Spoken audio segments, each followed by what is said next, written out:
Or say, hey guys, it's Claus. Welcome back to another video. Hey, some of you that have watched my video, I love my char futur, left some feedback and said, Claus, why are you running Binocs on a tier 9 medium tank? What's wrong with you? And I had a whole range of comments. Why are you running Binocs? Why aren't you running optics? And some people saying, why are you running Binocs or optics? You already have maximum view range. You don't need to run. So I thought I'd do a video talking about when should you run Binocs, when should you run optics, or should you bother? And I'll explain why I'm running the Binocs on this tier 9, and then we'll talk about some numbers, and then I'll give you my opinion on when you should run one or the other, or neither. This tank, in the configuration I have, without Binocs or optics, has 434 meter view range. And that's with a really good crew with the vision skills, situational awareness, and recon. Brothers in arms running food. 434 meter view range without Binocs or optics. Why did I choose to run Binocs in this instead of optics? Well, first of all, let me just tell you what they do. The optics give you 10% increase in view range all the time. And the Binocs give you a 25% increase only when you are stationary. So I chose to run Binocs on this. Let's look at some numbers. I've got 434 meter view range. If I were to increase that by 10% with optics, I would be at 477 meter view range all the time, which is 32 meters more than the maximum detection range of 445, which is the white circle on the map there. In my configuration right now, while I'm moving, I don't quite have. See my green circle? I don't quite have reach the maximum detection range until I stop my Binocs engage. Well, 477 is only 32 more than 445. 32 more, meaning that I will only detect at the maximum detection range tanks that have, just some mathematics here, 6.7% concealment or less. Because 32 is 6.7% of 477. If a tank drives by that has 10% concealment on the move, I will not detect it at the maximum detection range if I'm running optics in this tank. If a tank has 20% concealment on the move, I will not detect it if I have optics on this tank. If I have 477 view range all the time, and a tank drives by 440 meters away, and it has 20% concealment on the move, I will not detect it. 477 minus 20% is less than the 445 max. I want to be able to detect those tanks, especially in a tank like this where I have a long reload, I don't want to get detected myself, and I spend a lot of time stationary reloading. Or I can go into map positions where I can make that extra view range, the 25% I would get with the Binocs, work for me. Brawling like this with a mouse is not smart. Snap! That's just the decision I made on this tank. I'm going to give you my kind of opinion on how you should, which tank should you run Binocs, which tank should you run optics, and which should you run neither. Well, the answer is, on every single tank you have, you should try and increase the view range. You should never have a tank without a Binocs, optics, or view range skills. They're the most important skills. Concealment and view range are the most important skills in the game, because this game's all about you detecting the enemy and not allowing the enemy to detect you, even in some heavy tanks. Let me show you a cool website where you can look at some numbers to try and make sense of this. I'm on a view range and concealment calculating website. I'll leave the link for this in the video description. We're going to look at a couple of examples, okay? The first one being the T-54. Just stock T-54 with no crew skills and no equipment. Now, I just want you to take note of the concealment values.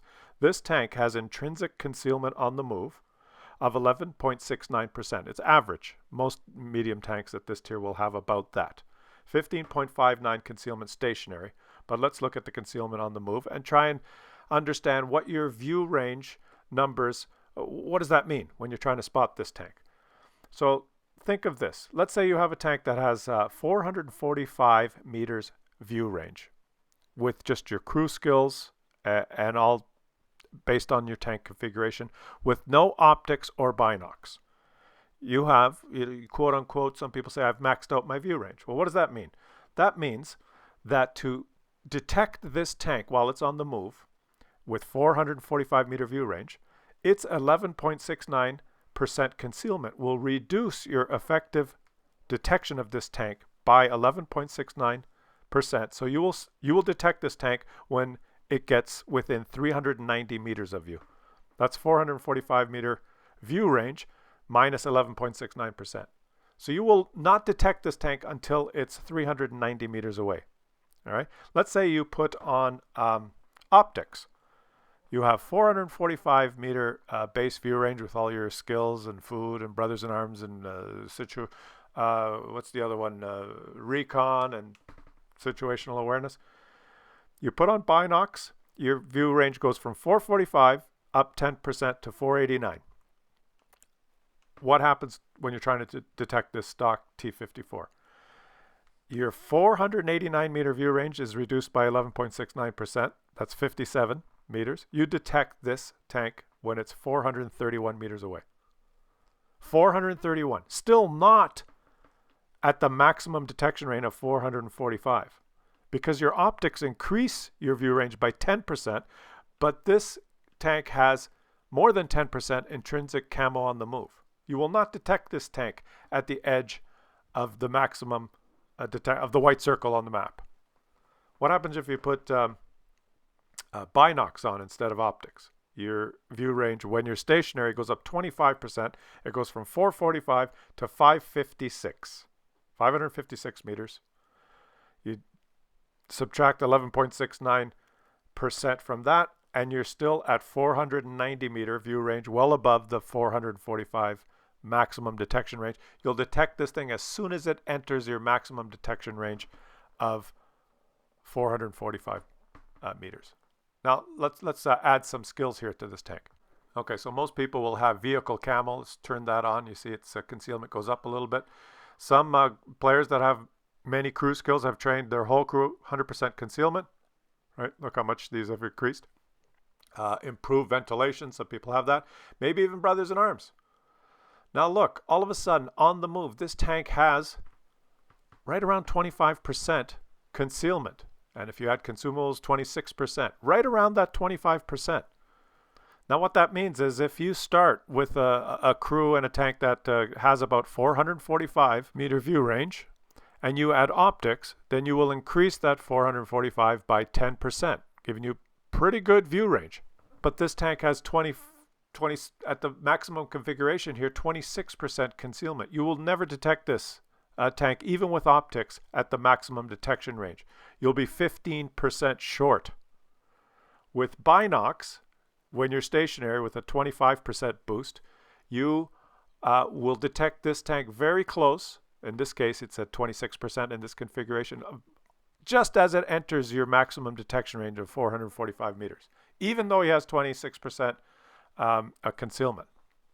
Because the 26% concealment and the 25% binoc view range boost just about cancel each other out.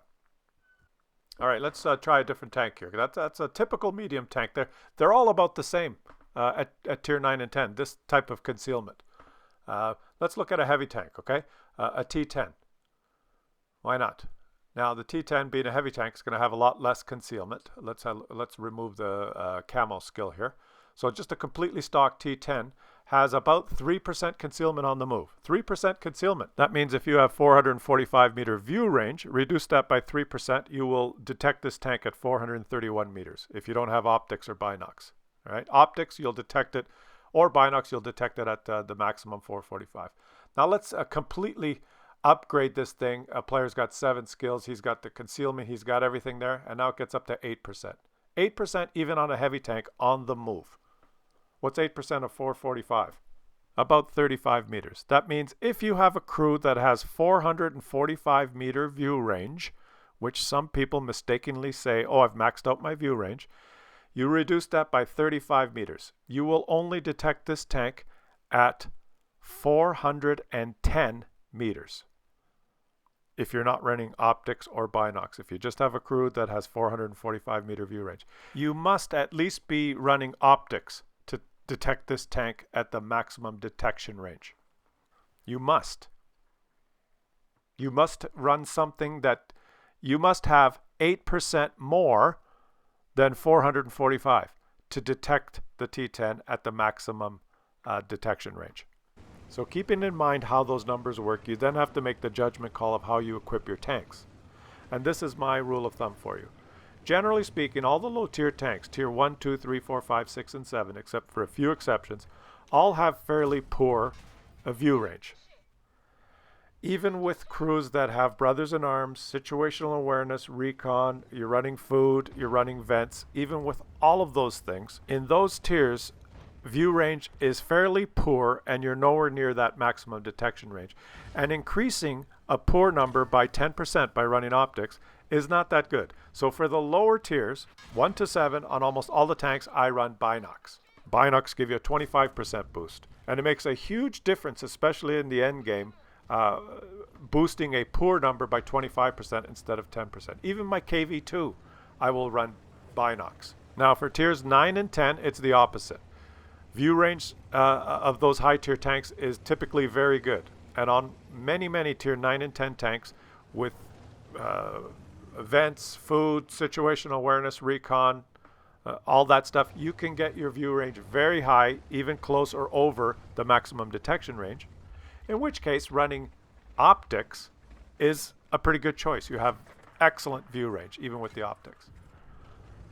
There are a few exceptions. On this tank, this is one of my exceptions. On almost all my tier 9 and 10 tanks, I'll run optics because I want to have that view range all the time, even when I'm moving around, and it's a fairly good number. But there are a few exceptions, this being one of them. This one, my Manticore, and depending some light tanks that you might want to equip with Binocs to give you the extra 25% boost. When you have a tank that you know you will be sitting still reloading or passive scouting, in this particular case, let's look at this little what's happening in the replay here. I'm going to go up on this hill. Now look at the white circle.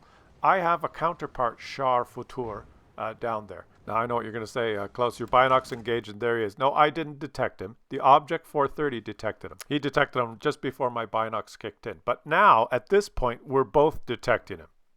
Let me make 2 points here. If the Object 430 was not there, I would still have a pretty good chance of detecting this Char Futur, depending on what his configuration is. He's 422 meters away.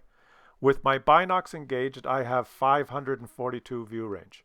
That's 120 meters more view range than how far he is. With optics, I would have 475 meter view range. Probably not enough to detect that guy with his concealment. Without optics or Binocs, not a hope in hell. And here's the second point that maybe not many people would consider. If I shoot him now and do damage, does the Object 430 get damage assist? He will only get damage assist if I could not detect this person on my own anyway. So the fact that I have the Binocs and probably could detect them even if the Object 430 is there, when I fire my shots, I will get the damage for myself and more XP. You get more XP if you do damage on vehicles you spotted for yourself. Let's roll the replay. All right, so the Object pulls back into safety. Actually, he misses a shot, and I take him out with my laser accurate gun. I'm not moving. The Binocs are still kicked in. I did that damage, and I got the XP for myself. I'm pretty sure of that. And that's one of the considerations I use when trying to figure out whether to run optics or Binocs on a high-tier tank.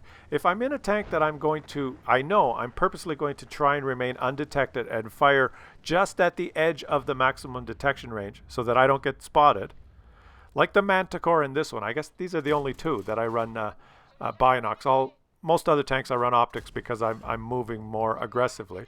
But with the Manticore and this tank, there's many situations where I position myself even right beside a teammate, or I know that there's a scout tank that has detected someone, but I move close enough that the enemy is just inside my maximum detection range, just inside that white circle, and I know I have enough concealment that I won't get detected, and I know that stationary with the Binocs I have such massive view range that I'm going to cut through that enemy's camo, and I shoot, and even though there's a light tank thinks he's spotting that guy, I don't share the damage. he doesn't get any damage assist because I would have had the view range to detect that tank anyway. As a matter of fact, sometimes I accidentally get damage assist fighting at range with the Binocs. Here's another situation. I'm sitting at range here. You see, he's just inside my circle. I have concealment. He's trying to blind shoot me. The object 263 there. I'm just going to sit here at range, stationary with the Binocs. Look, I got some damage upon spotting. Did you see that? I got some damage upon spotting. How did I get some damage upon spotting from here? That object 263 has pretty good concealment and he's stationary. And it's situations like this where accidentally by having the Binocs, you get more XP at the end of the battle because you're not sharing your damage with anyone else who's doing the detection for you. So those are my rules of thumb for the low tier tanks, tier 1 to 7. Almost all of them go for Binocs. Tier 9 and 10, almost all of them go for optics, except this particular case I'm showing you. But what about tier 8? Tier 8 is kind of the... Tier 8 is where you have to make a judgment call because the view ranges are getting pretty good, but not great. And it depends on the tank, whether you're playing a heavy tank, a light tank. Some medium tanks have very good view range, some don't. Tier 8 is kind of the judgment call. You have to decide for yourself whether you run Binocs or whether you run optics. And most tier 8s I will run, I guess it's 50-50, optics and Binocs. It just depends which tank it is. If it's a fast mobile tank that I'm going to be moving around a lot, I will run optics. If it's a heavy tank that I may be stationary, I may run Binocs. Even on heavy tanks, I'll almost always choose a view range skill because it's those close games when you get to the end and it's 2 versus 2. Even if you're in a heavy tank, those are the situations where you want the most view range so you can be the guy that detects the enemy first and you can get that first shot, which is sometimes all you need, the kill shot. In your KV2, in a bush with Binocs, and you outspot the light tank that's looking for you. And Papadanya! Well, anyway, that's, I thought, a serious video. Who'd have thought? I'm trying to give you at least my thoughts. You guys can decide for yourselves. There's no wrong or right when you're trying to choose between optics or Binocs. I'm just giving you my preferences. The only thing that's wrong is if you don't choose either of them. If you enter the battle blind. Now, you want to mount vents instead of optics or Binocs, and you go into a battle with substandard view range, you're just going to get detected more and you're going to get shot more by people you can't see, and it's very frustrating. View range and concealment are, in my opinion, the two most important things for almost all tanks. You will just enjoy the game more if you're the guy that can see the enemy and you're shooting them and they can't see you. It's just the way it is. And did I mention I love my Char Futur? It seems to be suitable to my playstyle, and I submit to you that I aced this tank in this game, partly with a little bit of good play, but 5,304 damage, which I'm sure I did not share the XP with anyone because I had the Binocs and I was stationary while shooting, and 2,379 damage assist that I did accidentally while I was still spotting people at the very edge of the maximum detection range of 445. Well, you guys leave some comments. Let me know what you guys think. And subscribe to the channel if you enjoyed this video. I will catch you guys again tomorrow.